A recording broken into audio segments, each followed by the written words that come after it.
October মাসের এক অতি উজ্জ্বল রবিবারের সকালে কর্নেল নীলাদ্রি সরকারের ফ্ল্যাটে আড্ডা দিতে গিয়ে দেখি বৃদ্ধ প্রকৃতিবিদ এক প্রকার কিম্ভূত আকৃতির ক্যাকটাসের সামনে চোখ বুজে ধ্যানস্থ হয়ে রয়েছেন, আর তার কানে হেডফোন চাপানো।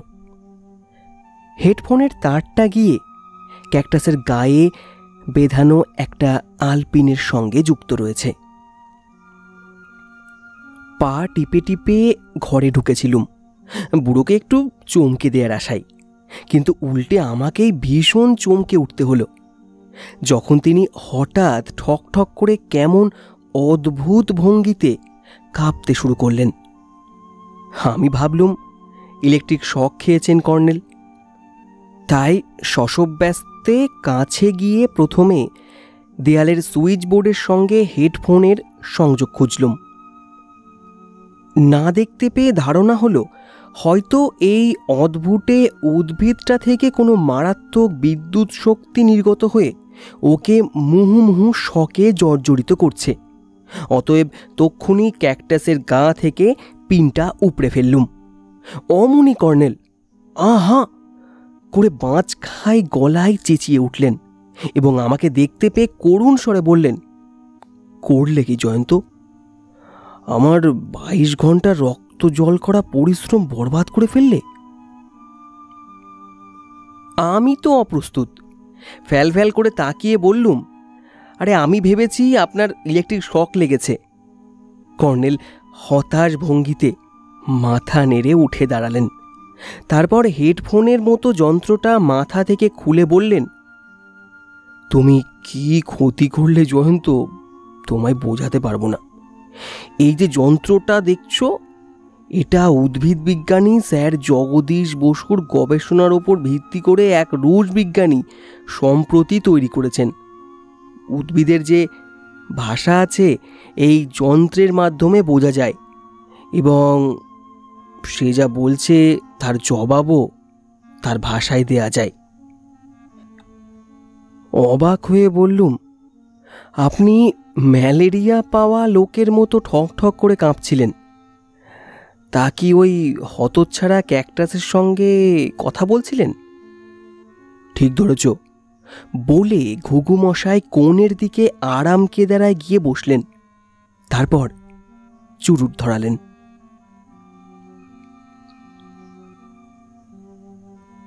পাশের ডিভানে বসে বললুম, না জেনে দোষ করার জন্য ক্ষমা চাইছি। কর্নেল সন্দেহে হাসলেন।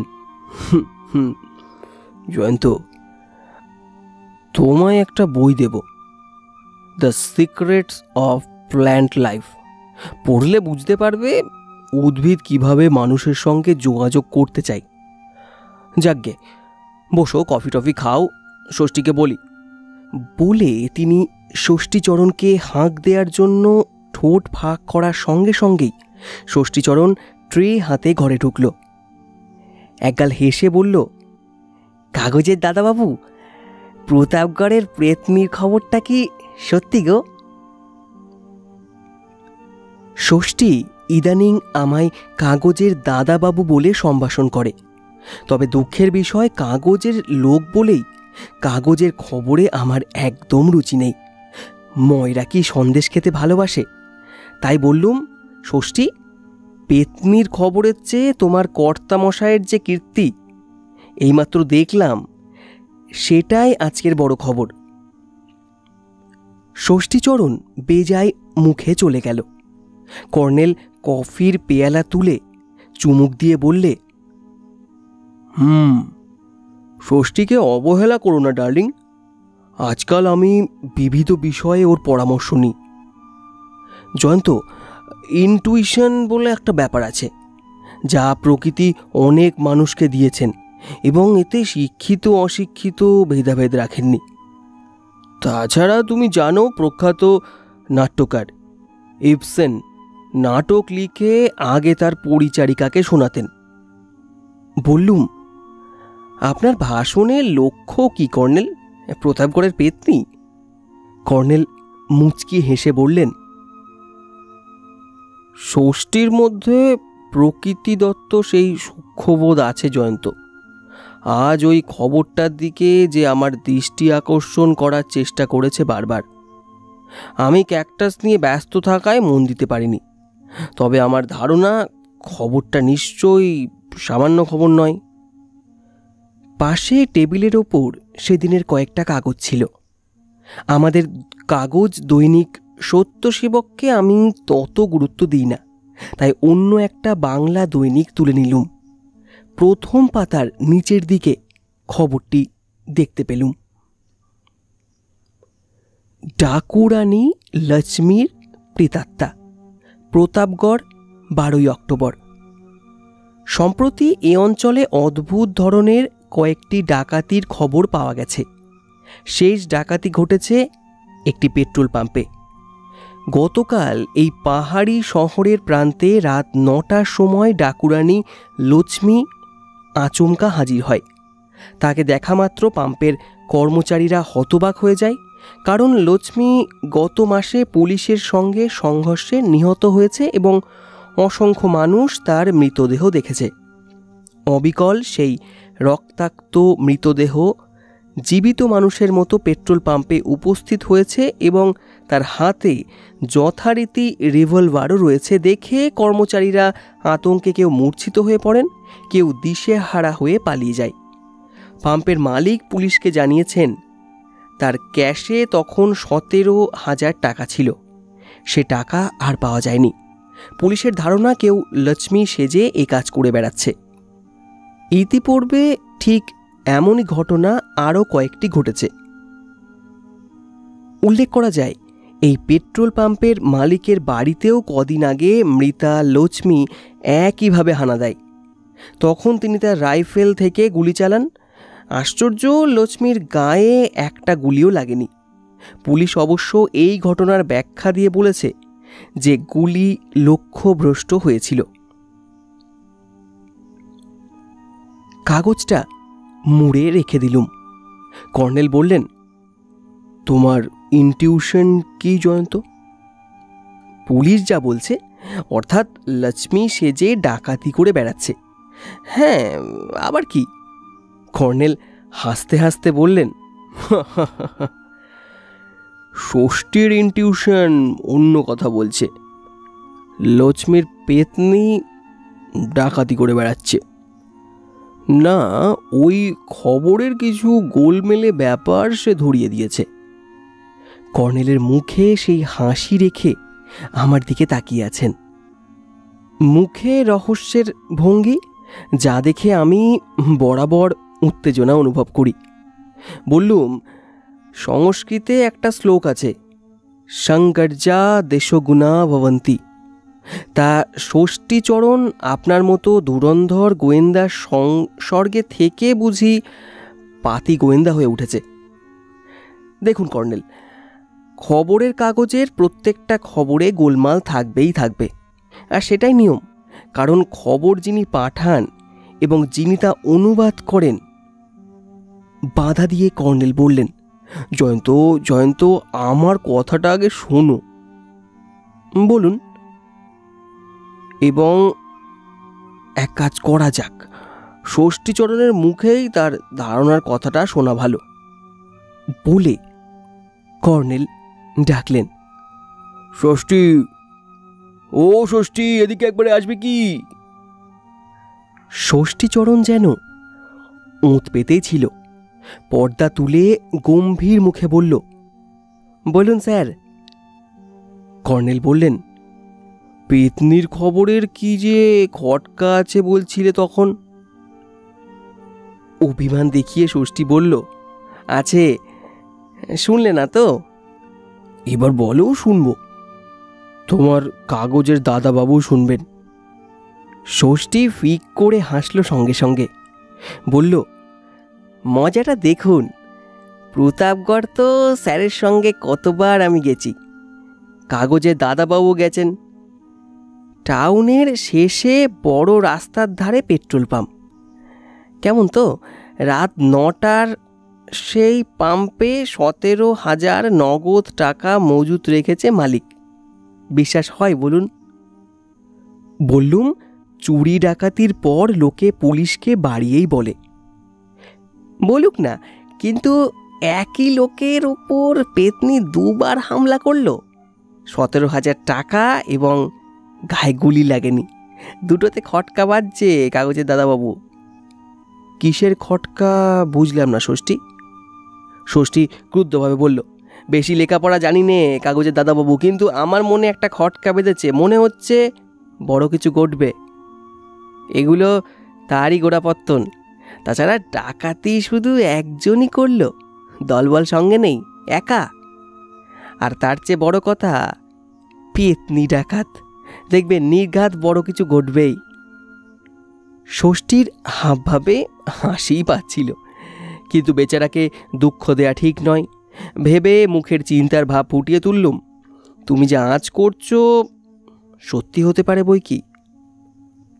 আমার কথা শুনে সে কর্নেলের দিকে খুব আশা নিয়ে তাকালো। কর্নেল সেটা টের পেয়ে বললেন, ক্যাকটাসটা নিয়ে ব্যস্ত না থাকলে ব্যাপারটা দেখে আসা যেত।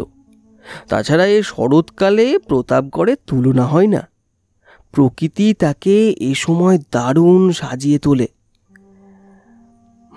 জয়ন্ত, হ্রদ দেখা কলা বেচার সম্পূর্ণ সুযোগ ছিল। ষষ্ঠী হতাশভাবে ঘর থেকে পেয়ালা দুটো নিয়ে বেরিয়ে গেল। আমি ষষ্ঠীর কথাটা তখনও ভাবছিলুম। লোকটার কপালে দুর্ভোগ আছে বোঝা যাচ্ছে। ওকে গোয়েন্দা রোগে ধরেছে এবং সপ্তাহতেই ওর খটকা লাগতে শুরু করেছে। প্রতাপগড়ের কে ভদ্রলোকের পেট্রোল পাম্পে ও বাড়িতে দুবার ভূত সেজে ডাকাতি করেছে তা নিয়ে ও রীতিমতো একটা গোয়েন্দা থিসিস খাড়া করে ফেলেছে। বললুম, কর্নেল, আপনার এই অনুচরটিকে সামলান, এর ভবিষ্যৎ ভেবে শিউরে উঠছি।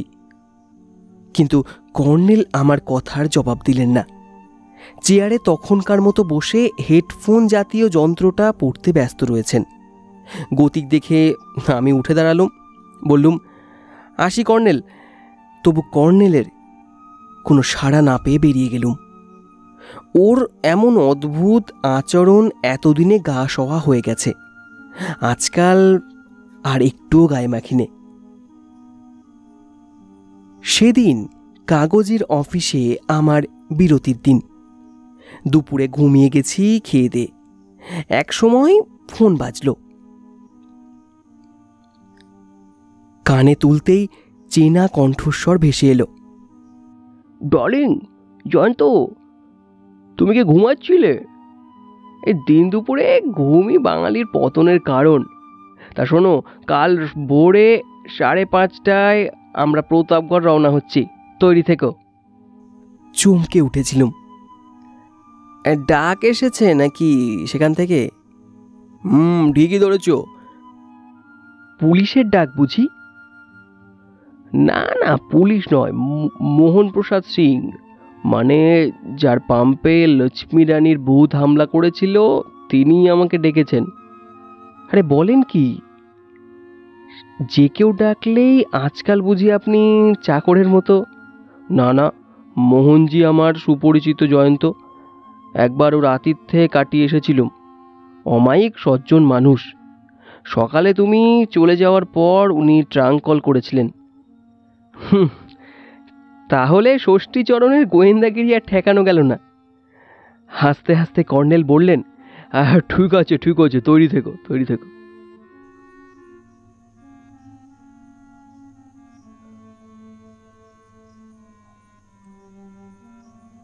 মোহন প্রসাদ সিং প্রতাপগড়ে সে সময় নাকি দামি মানুষ ছিলেন, কারণ তখন উনি রাজনীতি করতেন। পরে রাজনীতি ছেড়ে বাণিজ্যে মন দেন।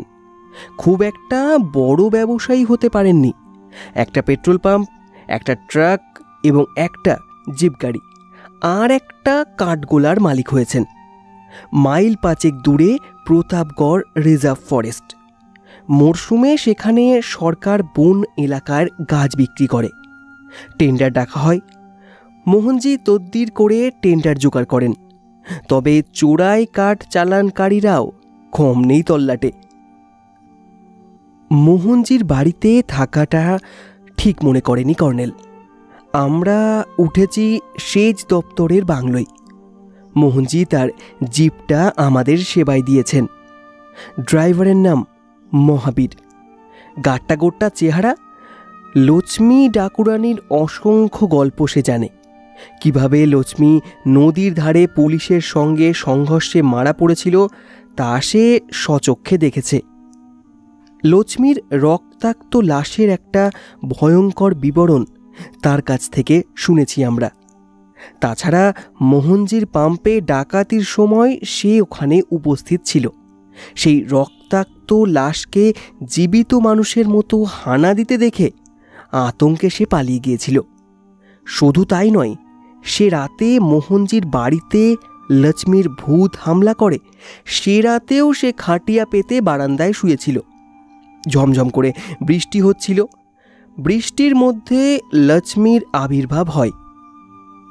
মহাবীর কিরে কেটে বলেছে, সেই রক্তাক্ত মরা হয়ে লক্ষ্মী বাড়ি ঢুকেছিল। মোহনজি রাইফেল আছে, মাঝে মাঝে কাঁট আনতে জঙ্গলে যান বলে রাইফেল কিনেছেন। তো লক্ষ্মীর দিকে পরপর 4টি গুলি ছোড়েন, তবু লক্ষ্মীর গায়ে আঁচড় লাগেনি। কিন্তু বাড়ি শুদ্ধ লোক জেগে গেছে, হই হল্লা করেছে, শেষ পর্যন্ত অন্ধকারে অদৃশ্য হয়ে যায়। পরদিন সকালে আমরা ব্রেকফাস্ট করতে বসেছি। কর্নেল সবেমাত্র প্রাতঃভ্রমণ সেরে এসেছেন। এমন সময় আমাদের পরিচিত পুলিশ অফিসার শর্মাজি এসে হাজির হলেন। শর্মাজি হাসতে হাসতে বললেন, মোহন প্রসাদ আমাদের উপর আস্থা রাখতে পারেনি, তাই আপনাকে টেনে এনেছে এখানে। তাতে অবশ্য আমি খুব খুশি। কর্নেল যেন অপ্রস্তুত হওয়ার ভান করে বললেন, না না মিস্টার শর্মা, আপনি তো বিলক্ষণ জানেন প্রতাপগড় আমার কত প্রিয় জায়গা। শর্মা চোখ নামিয়ে বললেন, লুকিয়ে লাভ নেই কর্নেল, স্বয়ং মোহনজি কথাটা আমাকে জানিয়ে এসেছেন। ওকে তো জানেন বড্ড খামখেয়ালি মানুষ। তবে এ কথা ঠিক, ইদানিং পরপর 5টা এই ধরনের ডাকাতি হয়েছে প্রতাপগড়ে, আর 5টায় লক্ষ্মীর ভূতের কীর্তি বলে ভিকটিমরা স্টেটমেন্ট দিয়েছে। রাত 9টা থেকে 10টা, শুধু এই কেসে সন্ধেবেলা। আমার ধারণা কেউ লক্ষ্মী সেজে এসব করছে, কিন্তু কোনো সূত্র আমরা খুঁজে পাচ্ছি না। কর্নেল বললেন, 2টো কেস তো মোহনজির, বাকি 3টে কোথায় কোথায় কিভাবে ঘটলো বলবেন কি শর্মা? শর্মাজি বললেন, 3টেই নেহাতি পেটি কেস। একটি স্ল্যাম এরিয়ায় এক বুড়ির ওপর হামলা করে তার অল্প স্বল্প টাকা কড়ি ছিনিয়ে নেয়। বুড়ি বাড়ি ঝিয়ের কাজ করে পয়সা জমিয়েছিল, আর একটা ওই রাস্তার ধারে চায়ের দোকানে। লোকজন বিশেষ ছিল না তখন, রাত প্রায় 10টা। চাওয়ালা ঝাঁপ ফেলে যাচ্ছে, লক্ষ্মীর ভূত হাজির। বাকি কেসটা রাহাজানির মতো। এক দেহাতি ছোট ব্যবসায়ী সাইকেল চেপে সন্ধ্যাবেলা ফিরে যাচ্ছিল। হাইওয়েতে হঠাৎ তার সামনে লক্ষ্মীর ভূত এসে দাঁড়ায়। হ্যাঁ, মজার কথা, দেহাতি লোকটা যে গ্রামের বাড়ি লক্ষ্মী সেই গাঁয়েরই মেয়ে। লোকটি ভয়ে ভিড়মি খায়। জ্ঞান হলে দেখে টাকা কড়ি সব খোয়া গেছে। আর কিছুক্ষণ এ কথা নিয়ে আলোচনার পর শর্মাজি চলে গেলেন। যাওয়ার সময় বলে গেলেন, আপনাকে মোহনজি এনেছেন বলে অবশ্যই আমি এতটুকু ক্রুদ্ধ হয়নি কর্নেল, বরং আপনার সাহায্য আমি চাই। প্রতাপগড়ে কয়েকটা কেসে আপনার সাহায্যের জন্য পুলিশ এখনও কৃতজ্ঞ। নতুন অফিসাররা আপনার কথা জানেন না, আমি জানিয়ে দেব বরং। শর্মাজি চলে গেলে কর্নেল বললেন, মোহন প্রসাদ পুলিশের কানে আমার আসার খবর তুলতে গেলেন কেন? অদ্ভুত লোক তো। বললুম, আপনার প্রতি মোহনজির প্রবল আস্থা, তাই আপনাকে নিয়ে পুলিশের কাছে বাজি ধরেছেন। অর্থাৎ আমি ওর তুরুপের তাস? বলে কর্নেল কি যেন ভাবতে থাকলেন। বারান্দায় গিয়ে বসলুম। নিচে নদী, তার ওপারে একটা টিলার মাথায় লাল রঙের একটা বাড়ি দেখা যাচ্ছিল। বাড়িটা আগে এসেও দেখেছি, এবং কেন কে জানে কেমন রহস্যের গন্ধ টের পেয়েছি। বাড়ির একতলাটা দেখতে কতকটা দুর্গের মতো। বহুকালের পুরনো দেওয়ালের ফাটলে আগাছা গজিয়ে রয়েছে। বাড়িটা নিশ্চয়ই হানাবাড়ি। মহাবীর লনের ওপাশে মালির সঙ্গে কথা বলছিল। ডেকে তাকে জিজ্ঞেস করলুম, ওই বাড়িটায় কে থাকে আর কার বাড়ি বলতে পারো? মহাবীর বলল, বাড়িটা স্যার প্রতাপগড়ের এমএলএ রঘুনন্দজির। ওর বাবা এক সাহেবের কাছ থেকে কিনেছিল শুনেছি, তাই কেউ কাছে যেতেও ভয় পায়। মহাবীরের সঙ্গে প্রতাপগড়ের হালচাল নিয়ে কথা বলছি। কর্নেল বেরিয়ে এসে বললেন, জয়ন্ত, আমি একটু বেরোচ্ছি, তুমি বরং মহাবীরকে নিয়ে জিপে করে ঘুরে এসো কোথা থেকে। মহাবীর বলল, আপনাকে পৌঁছে দিই স্যার, যেখানে যাবেন, তারপর ছোট সাহেবকে নিয়ে বেরোবো। কর্নেল বললেন, না না, দরকার হবে না, আমি বেশি দূর যাব না। কর্নেল আমাকে ফেলে যাওয়ায় মনে অভিমান জেগেছিল, কিন্তু ওর সঙ্গে বেরোনোর ঝুঁকিটা যে কি মনে পড়ায় শেষ পর্যন্ত খুশি হলুম। কোথায় কোথায় টোটো করে বেড়াবেন কে জানে, তার চেয়ে চুপচাপ প্রকৃতি দেখা আনন্দজনক। মহাবীর বলল, আপনি যাবেন স্যার কোথাও ঘুরতে? বললুম, বরং এক কাজ করো, চলো ওই পোড়ো বাড়িটা দেখে আসি। আঁতকে উঠল মহাবীর, না স্যার না স্যার, ভুলেও ওখানে পা বাড়াবেন না, তাছাড়া জিপ যাওয়ার রাস্তা নেই ওদিকে, বরং চলুন ওয়াটার ড্যাম দেখিয়ে আনি। দেখেছি তোমাদের ওয়াটার ড্যাম। তুমি যাও মহাবীর, গল্প করো গে মালির সঙ্গে, আমি পায়তাল ঘুরে আসি। আমার কথা শুনে মহাবীর টের পেল আমি রাগ করেছি। সে কাচুমাচু মুখে বলল, আমার কথা বিশ্বাস করুন স্যার, ওখানে শঙ্কচুর সাপের আড্ডা, মালিকে জিজ্ঞেস করুন। মালি শুনছিল, সাই দিয়ে বলল, স্যার বড্ড সাপ ওখানে। এরপর আর ওই হানাবাড়িতে যাওয়ার সাহস হলো না। অগত্যা ঘরে গিয়ে জানলার ধারে একটা বই নিয়ে বসলুম।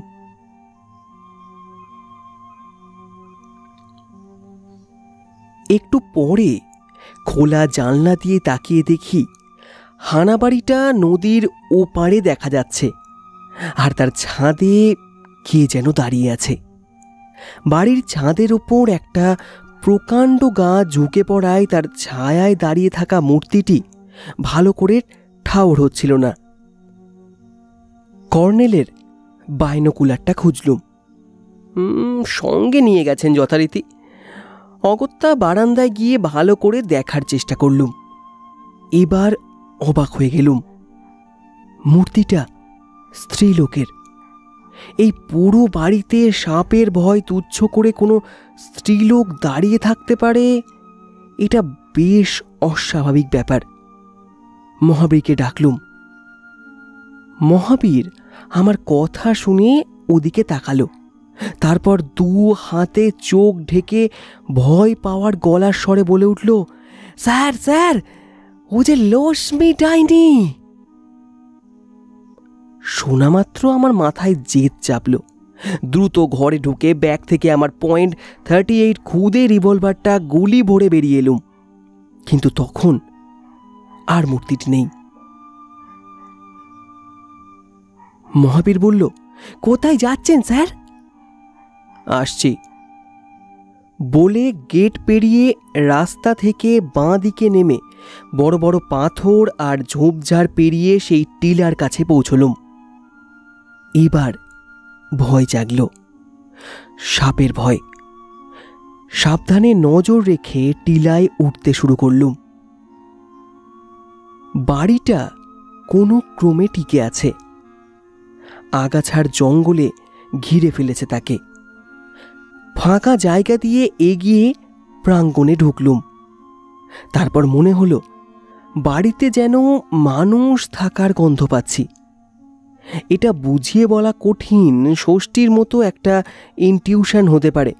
কোনো স্পষ্ট চিহ্ন না থাকলেও মনে হচ্ছিল এখানে মানুষ বাস করে। ঘরগুলোর কপাটে মরচে ধরা তালা আটকানো রয়েছে। বারান্দার শেষে প্রান্তে সিঁড়ি বেয়ে ছাদে উঠে গেলুম। কেউ কোথাও নেই। হঠাৎ চোখে পড়ল একটা কালো ক্লিপ, চুল আটার মেলি ক্লিপে চুল লেগে রয়েছে।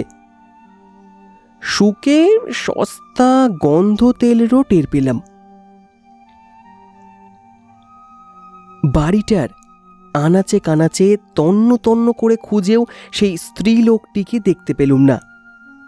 উঠানে দাঁড়িয়ে ভাবছি দরজার তালা ভেঙে দেখব নাকি ভেতরে কি আছে। হঠাৎ আমার বাঁ দিকে কয়েক গজ তফাতে মধ্যে কি একটা পড়ে আছে দেখতে পেলুম। ঘাসে পা ফেলতে ভয় করছিল। শঙ্খচূড় থাকলে অবশ্য পায়ের শব্দে অনেক আগেই ফনা তুলবে, লড়াই করার সময় পাবো। অন্য বিষাক্ত সাপ থাকলে মুশকিল। গায়ে পা না পড়া পর্যন্ত অনেক বিষাক্ত সাপ ফোঁসও করে না। যা দেখলুম, আমার শরীরের রক্ত চলাচল যেন থেমে গেল। একটি দেহাতি যুবতী চিত হয়ে পড়ে রয়েছে। তার গলা, কপাল ও বুকের ক্ষত চিহ্নে টাটকা রক্ত দলা বেঁধে রয়েছে। কাপড় রক্তে মাখামাখি। নিস্পন্দ মৃতদেহ ছাড়া কিছু নয়। মুখটা অবশ্য তত বিকৃত নয়। মাত্র কয়েক সেকেন্ড দেখে আর তাকাতে পারছিলুম না। এমন খুন খারাপি দেখিনি এমন নয়, কিন্তু একটু আগে এ বাড়ির ছাদে যাকে দাঁড়িয়ে থাকতে দেখেছি সেই এইমাত্র খুন হয়েছে। আমি হয়তো তখন নদীর ব্রিজে ছিলুম। তখনই এ কথা ভেবেই আমার কষ্ট হচ্ছিল। তার আর্তনাদ কেন শুনতে পাইনি সেটাই আশ্চর্য। এখন দরকার খবর দেওয়া। সাপের কথা ভুলে হন হন করে এগিয়ে গেলুম। ভাঙা ফটক পেরিয়ে সিঁড়ি দিয়ে নামতে যাচ্ছি। কর্নেলের টুপি দেখলুম ঝোপের আড়ালে। বুড়ো হাসি মুখে চাপা গলায় বললেন, জয়ন্তজি। রুদ্ধশ্বাসে বললাম, শিগগির আসুন, ওখানে একটা খুন হয়েছে। বুড়ো একটুও চমকালেন না। বললেন, তাই নাকি, চলো দেখি। ভেতরে যেতে যেতে ব্যাপারটা বললুম। কর্নেল কোনো মন্তব্য করলেন না, কিন্তু প্রাঙ্গণে সেই ঝোপের মধ্যে গিয়েই আমি আবার লাশটা কোথায়? লাশটা তো এখানে নেই। বললুম, সর্বনাশ, এখানেই তো ছিল, গেল কোথায়? কর্নেল হাঁটু দুমড়ে ঘাসের ভেতর থেকে কি একটা তুলে নিলেন। চমকে উঠে দেখি রক্তের দলা ঘাটছেন আঙুলে। ছ্যাঁ ছ্যাঁ, ঘেন্না হচ্ছে না একটুও? না বলে পারলুম না। আর কর্নেল করছেন কি? ওই নোংরা রক্ত ঘাটছেন কেন? কর্নেল উঠে দাঁড়িয়ে আঙুল দুটো আগাছার পাতায় মুছতে মুছতে বললেন, জিনিসটা তত কিছু নোংরা নয় ডার্লিং। তারপর এগিয়ে গেলেন বারান্দার কোণার সিঁড়ির দিকে। সিঁড়ি বেয়ে ছাদে উঠে গেলেন। পেছন পেছন গেলুম। কর্নেল বাইনোকুলার চোখে রেখে এদিক ওদিক কি খুঁজছিলেন। একটু পরে একদিকে স্থির হয়ে দাঁড়ালেন। ডাকলেন, জয়ন্ত, ওই দেখো তোমার শ্রীমতী মৃতদেহ স্নান করছেন, অর্থাৎ তেল সিঁদুর ধুয়ে ফেলছেন। বাইনোকুলারটা নিয়ে চোখে রেখে দেখি, হ্যাঁ, সেই দেহাতি যুবতীটাই বটে। নদীর বাঁকে মস্ত পাথরের আড়ালে ডোবা মতো জায়গায় রোগড়ে রং ধুচ্ছে। বললুম, ব্যাপারটা কি বলুন তো? কর্নেল একটু হেসে বললেন, ব্যাপারটা যৎকিঞ্চিৎ। ওখানে একজন পুরুষ মানুষ রয়েছে, যদি তুমি খুঁজে তাকে বার করতে পারো। সে আছে গাছের তলায় বসে। দেখতে পেয়েছি কর্নেল, উত্তেজিতভাবে বললাম। চিনতে পারছো তাকে? আশ্চর্য, ওকে মহাবীর ড্রাইভার বলে মনে হচ্ছে।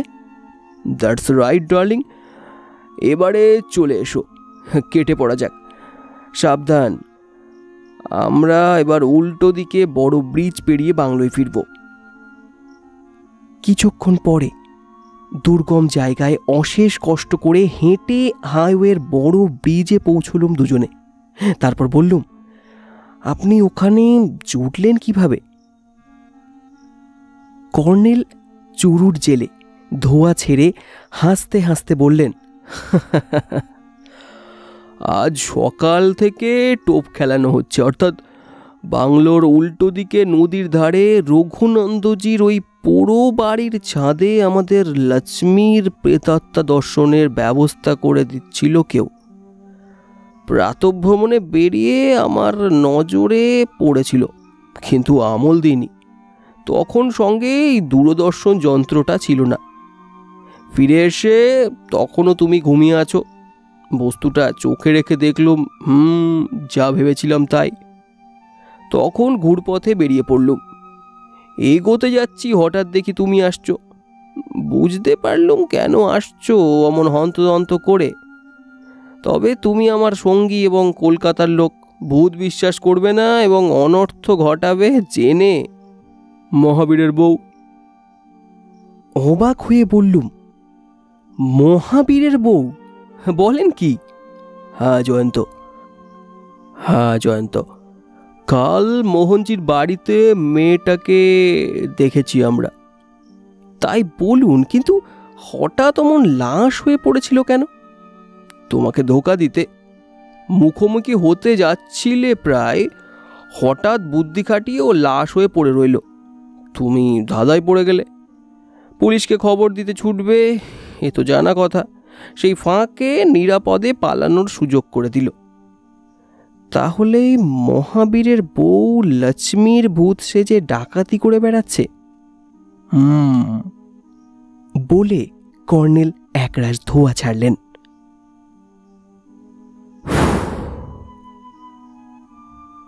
তারপর ফের বললেন, তখন বললুম না, আমায় মোহনজি তুরুপের তাস করতে ডেকে এনেছেন। ঠিক বুঝলুম না। বুঝবে সময় মতো। এসো, আপাতত আমরা কিছুক্ষণ প্রাকৃতিক দৃশ্য উপভোগ করি। দুপুরে আজ মোহনজির বাড়ি খাওয়ার নিমন্ত্রণ ছিল। বাংলো থেকে নিয়ে যেতে এলেন মোহনজি নিজে। মহাবীরকে আর দেখতে পায়নি ত্রিসীমানায়। মোহনজিকে সকালের ঘটনা জানাতে নিষেধ করেছিলেন কর্নেল। বলেছিলেন, যা বলার আমি বলবো। তাই চুপ করে থাকলুম। মোহনজি বললেন, হ্যাঁ, দেরি হয়ে গেছে কর্নেল সাহেব, অনুগ্রহ করে এবার আসুন।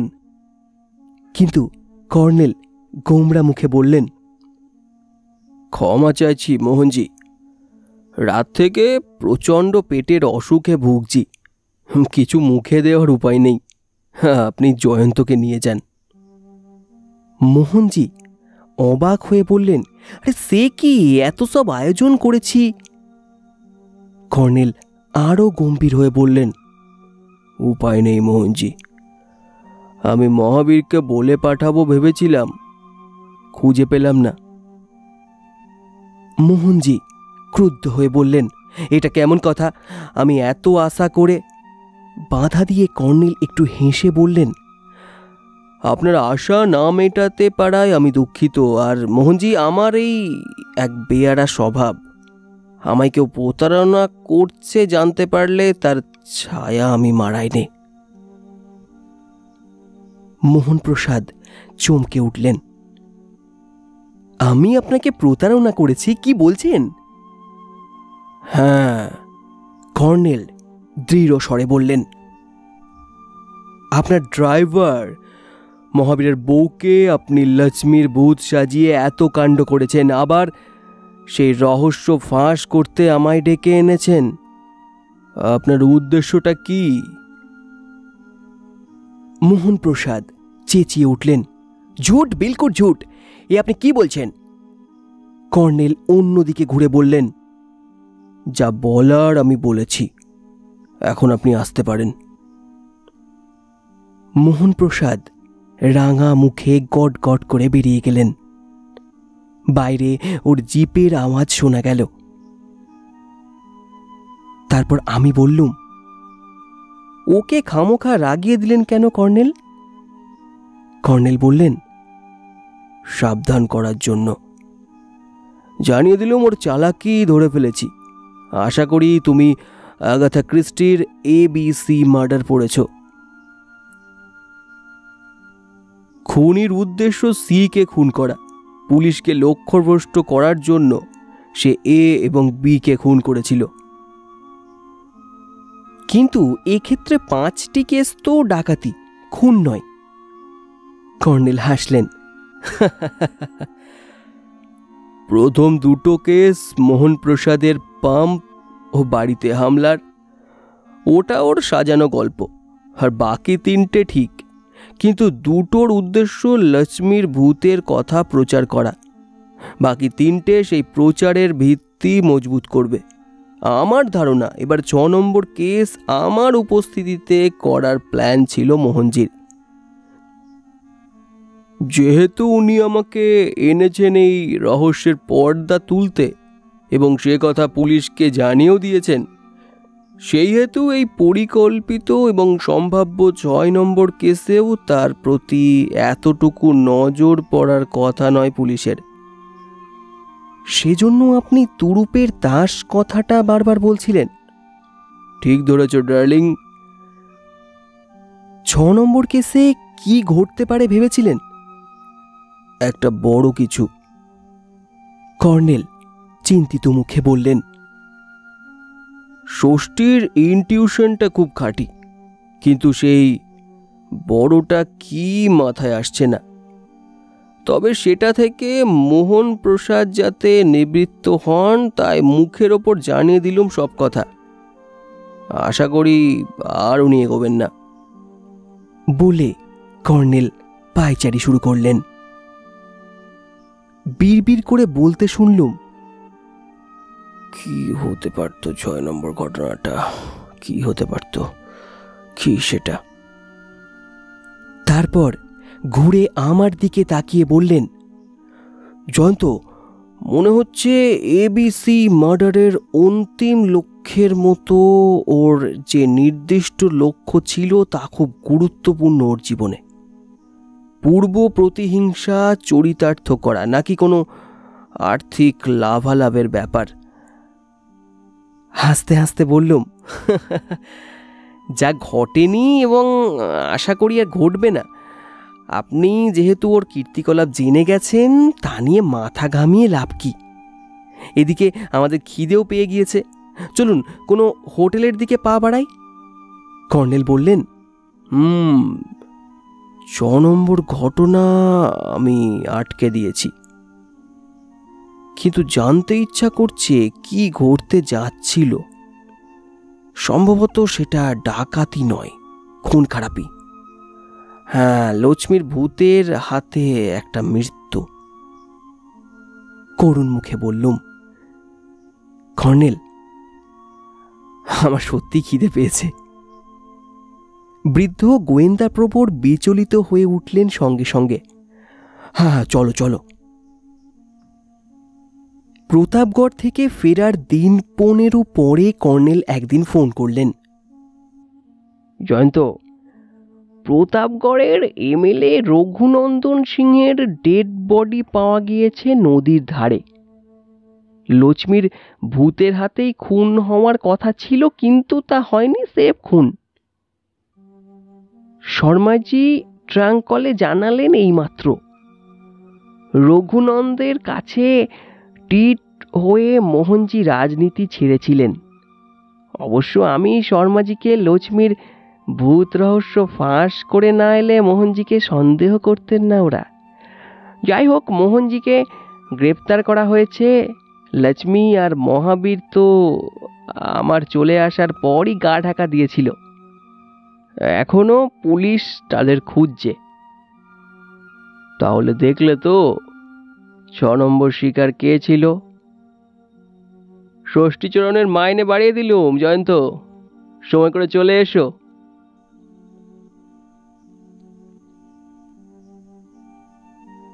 শুনছিলেন তুরুপের তাস, রচনায় সৈয়দ মুস্তাফা সিরাজ। এই গল্পটি আমরা নিয়েছি কর্নেল সমগ্র থেকে।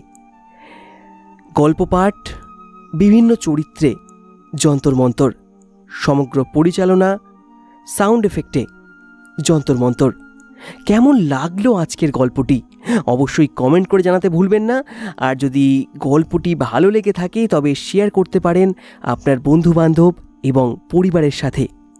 খুব ভালো থাকবেন। খুব শীঘ্রই আরও একটা নতুন গল্প নিয়ে হাজির হচ্ছি গল্প স্বল্পের আসরে। তবে এখানেই আজকের গল্প শেষ। অসংখ্য ধন্যবাদ সবাইকে।